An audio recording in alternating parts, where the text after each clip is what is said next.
Ma'am ये मैंने ना बहुत सालों पहले किसी पंडित जी से मिला था। मेरा नाम HARSHLIMBACHIYA था। अभी भी वही है, मतलब मैंने पैन कार्ड और वो सब जगह पे चेंज नहीं किया, लेकिन उन्होंने मुझे बोला कि एक ए एक्स्ट्रा डाल दे, H को HAARSH कर दे और लिम्बाचिया में एंड में एक और ए ऐड कर दे।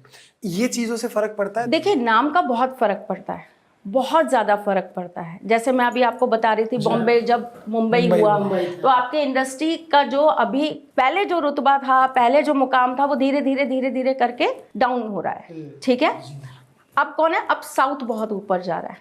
और जिस साल आपका बॉम्बे चेंज हुआ था मुंबई में, उसके ही कुछ महीनों बाद जो है वो चेंज हो गया था मद्रास इनटू चेन्नई। हाँ। और कोई भी चीज़ जब बदलती है ना, तो वो लगभग कुछ साल लेती है अपना इम्पैक्ट दिखाने के लिए। जैसे ही ये पूरा अपना एक काल पूरा कर लेती है, ये अपना प्रभाव आपको दिखाने लगती है। हर चीज़ के साथ होता है। अब आपका उसमें क्या क्या चीज़ें काउंट करी जाती हैं। अब जैसे हम सबसे पहले तो ये देखते हैं कि हमारे देश का नंबर कितना आ रहा है, इंडिया। ठीक, तो इंडिया का नंबर, फिर उसके बाद में आप जिस सिटी में हैं उस सिटी का नंबर, उस सिटी का नंबर, फिर वो आपके नाम के साथ कितना आपको इनपुट दे रहा है, आपको क्या देने का काम कर रहा है या आपसे लेने का काम कर रहा है। बॉम्बे आते तो सब हैं, बहुत लोग आते, बहुत लोग आते। मेरे ख्याल से दिन में कम से कम 50-60 हजार लोग आते हैं अपनी किस्मत आजमाने।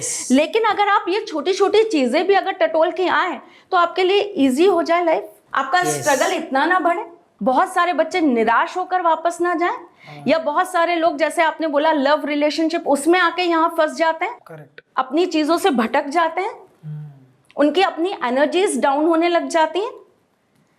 नाम का प्रभाव तो इतना आता है कि आप सोचिए ना, आप एक राम भगवान का नाम लेते हैं तो कैसे अपने अंदर एक सादगी आने लगती है। हाँ। मन घबरा रहा हो तो कृष्ण कृष्ण कृष्ण कृष्ण करिए, कैसे मन एकदम शांत हो जाता है। दिल की धड़कनें तेज हो, पंपटेशन चल रही हो और आप राधे कृष्ण करिए, एकदम से ऐसा लगता है हाँ शांति मिल गई। सही कहा। जब भी ऐसा होता है कि हमको ऐसा लगता है कोई बड़ी बीमारी हो रही है, कोई बड़ा कुछ घटना होने वाली है, कोई बड़ी चीज होने वाली है, हम क्या करते हैं? ओम नमः शिवाय, ओम नमः शिवाय। शिव का नाम लेने मात्र से चीजें कैसे सही हो जाती हैं। आपने कभी ओम नमः रावणाय बोला? नहीं। क्योंकि नाम में बहुत बहुत बहुत बल होता है। आपका नाम आपकी सबसे बड़ी ताकत है। आपको मैं एक और चीज बताती हूँ, जिन बच्चों की कुंडली के अंदर 6th, 8th या 12th हाउस के अंदर चंद्रमा बैठता है, हम उन्हें साफ मना कर देते हैं कि इस बच्चे का नाम इसकी राशि पर रखना ही मत। जो आपने मुझसे शुरू में पूछा, नजर लग जाती है। हाँ जी, ये उसका सबसे बेस कारण है। आपके नाम में भी आपको टोक लगती है। वैसे तो मैं ये कहानी एक बार सुना चुकी हूँ, लेकिन आपको फिर सुना देती हूँ। हमारा एक जयपुर के पास एक गांव है। वो गांव ऐसा है कि लगभग ये मान लीजिए वहाँ पे 50-60 घर होंगे, और उसी से 1-1.5 किलोमीटर दूर एक गांव है जहाँ पर भी इतने ही लोग वास करते हैं। दोनों गांव में बहुत बड़े बड़े तांत्रिक रहते थे जिनके गुरु सेम थे। अच्छा, दोनों एक ही गुरु से सीख रहे थे। अब क्या हुआ कि जो हमारे गांव के जो पंडित जी थे वो बहुत विद्वान और बहुत सात्विक थे। वो कभी किसी गलत चीज़ के लिए कोई काम नहीं करते थे, तो उनका नाम, उनकी कीर्ति बहुत थी। लोगों को जब भी कोई प्रॉब्लम आती थी वो सीधा उनके पास जाते थे कि ये कुछ अच्छा नहीं करेंगे तो कम से कम कुछ बुरा नहीं करेंगे, जेन्युइन पर्सन है, भगवान का नाम लेता है, अच्छा इंसान है। दूसरे जो पंडित जी थे वो बहुत गलत सिद्धियों के साथ काम करते थे, गलत चीज़ों के साथ काम करते थे। लोगों के लिए कुछ भी कह देना, उनको बात बात पर कुछ भी उल्टा सीधा बोल देना। अगर आप गए हो, आपने उनसे काम नहीं करवाया तो उन्होंने कह दिया जा देख अब 13 घंटे में तेरे साथ क्या होता है। एक गुरु होने के नाते आप ये चीज़ नहीं कर सकते। आप समझा सकते हो, आप लोगों को बोल सकते हो कि भाई तुम्हारे साथ कुछ गलत हो तो आ जाना वापस, है ना। तो वो उनसे बहुत चिढ़ते थे कि सारे लोग इनके पास क्यों चले जाते। अपने अंदर नहीं झांक के देख रहे कि मैं क्या गलत कर रहा हूँ, उनका देख रहे हैं कि सब इनके पास जा रहे हैं, इनके पास नाम हो रहा है इनको। अच्छा, फिर गांव वालों ने उनको छोटा सा मंदिर भी बना दिया। अच्छा। कि प्रभु आप यही सेवा करिए, अच्छे इंसान है, आप दिन भर यहीं रहिए। तो उनको बड़ी जेलेसी हो गई। तो उन्होंने क्या किया, उन्होंने उनसे कहा कि मतलब अपने गांव वालों से कहा कि देखो उस गांव के लोगों ने तो उनको कितना नाम सम्मान दे दिया, आप लोग कुछ तो। उन्होंने साफ बोला कि आप वो चीज़ डिजर्व नहीं करते। अब एक दिन उनको बहुत तेज गुस्सा आ रहा था, तो उन्होंने क्या किया, कोई बंदा साइकिल पे जा रहा था उनके गांव, करेक्ट। तो उन्होंने उनसे कहा कि फलाने आपको वहां पे मिलेंगे और वो अभी खेत में होंगे और वहां पे जो है फावड़ा चला रहे होंगे, ठीक है, तो उनको जाके मेरी राम राम कह देना। अब आप सोचिए, राम नाम इतना पवित्र नाम है, इतना पवित्र नाम है, लोग कहेंगे ये कैसी बात करी है, ये क्या फालतू की बात। ये फालतू की बात नहीं है, ये सत्य है। आप आज भी जाकर उस गांव में पता कर लीजिए इस बात के बारे में। एक नहीं, आपको 100, 200, 300 लोग गवाह मिलेंगे इस बात। उन्होंने कहा कि आप मेरी राम राम कह देना उनको। हमारे यहाँ राम राम जी बोलते हैं ना, राम राम सा, राम राम सा, है ना। तो उन्होंने कहा ठीक है। वो भाई वो इनोसेंट आदमी, उसको कुछ नहीं पता, उसने कहा ठीक है भाई, पंडित जी ने बोला है, मैं उन पंडित जी को जाकर बोल दूंगा।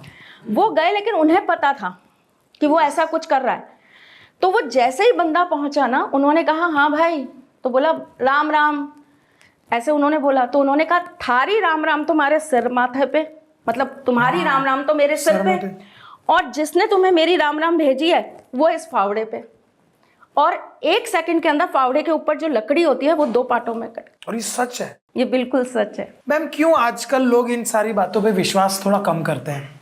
भरोसा क्यों नहीं होता लोगों को? देखिए, मैंने आपको बताया ना, हम धीरे धीरे एक एक कदम जो है हम कलयुग की तरफ जाते जा रहे हैं। और कलयुग क्या है? कलयुग धर्म को खत्म करने का काम है। कलयुग पूरी तरीके से धर्म को खत्म करेगा और अधर्म को बढ़ाएगा। श्री कृष्ण जब तक पृथ्वी पे थे तब तक कलयुग बैठा रहा, राइट। बाहर भी नहीं निकल पाया, करता हुआ बैठा रहा अंदर कि मैं कैसे जाऊंगा, मैं कैसे जाऊंगा, मैं कैसे जाऊंगा। ऐसा था वो, इतना डरपोक, इतना डरा हुआ ठाकुर जी से। जैसे ही ठाकुर जी गए वापस अपने धाम, वैसे ही उसने जमीन पे कदम जमा लिया, आ गया। जो लोग ऐसे कमेंट्स करते हैं उनसे कहिए कि जब से कलयुग आरंभ हुआ है तब से लेकर आप अभी तक की गणना करिए और ये देखिए कि धीरे धीरे धीरे धीरे हमारे यहाँ से क्या खत्म होता जा रहा है। बड़े परिवार थे, एक पॉजिटिविटी, एक बहुत बड़ी चीज़ है। आप कभी भी देखिएगा, आप दोनों अपनी जोड़ी पे देख लीजिए, मैं और मेरे हस्बैंड दूसरी जोड़ी हैं आपके सामने। अकेला इंसान अगर किस्मत से अच्छा नहीं है, ज़रूरी नहीं कि हर इंसान किस्मत अच्छी लेकर आए, है ना। अकेले इंसान की किस्मत अच्छी नहीं, पर उसका कर्म बहुत अच्छा है। और कर्म और किस्मत, ये दोनों जब तक नहीं मिलेंगे ना, तब तक आपको कुछ भी नहीं मिलेगा। आप ये सोचो मैं किस्मत लेके आया हूँ, कर्म नहीं करूंगा, तो एक टाइम के बाद आप रिजेक्ट हो। थोड़े दिन तो चल लोगे अपनी किस्मत से, पर आप रिजेक्ट हो। किस्मत लेकर आए हो, कर्म नहीं है तो रिजेक्ट हो। अगर आप कर्म लेकर आए हो और किस्मत नहीं लेकर आए, स्ट्रगल करते रहोगे, छोटे मोटी चीजें मिलती रहेंगी, स्ट्रगल करते रहोगे, लेकिन कुछ नहीं मिलेगा, राइट। आपको दोनों चीजें चाहिए। अब क्या होता है कि अगर एक व्यक्ति के पास कर्म बहुत अच्छा है, कर्म बहुत अच्छा कर रहा है, बहुत अच्छा कर रहा है, और दूसरे के पास किस्मत बहुत अच्छी है, और दोनों की पार्टनरशिप हो गई, मजा आ जाता है। मेरे को किसी ने कहा था कि भाई तुम्हारी शादी के बाद ही तुम्हारा ये योग लिखा था कि तुम्हारे भाग्य में शादी के बाद ये सब आना था। ऐसा भी होता है कि कोई शादी, आपका 7th हाउस एक्टिव होना था। 7th house means partnership. आपकी पार्टनरशिप जागृत हुई तो आपका भाग्य जागृत हो गया, भाग्य जागृत हुआ तो आपका फेम चालू हो गया। मैम हमारी लाइफ में ना 3 नंबर बहुत आता है, तो ये सही होता है। जैसे ये भी 3 का है, मैं भी 3 की हूँ, हमारी शादी भी 3 की, हमारा बच्चा भी 3 का।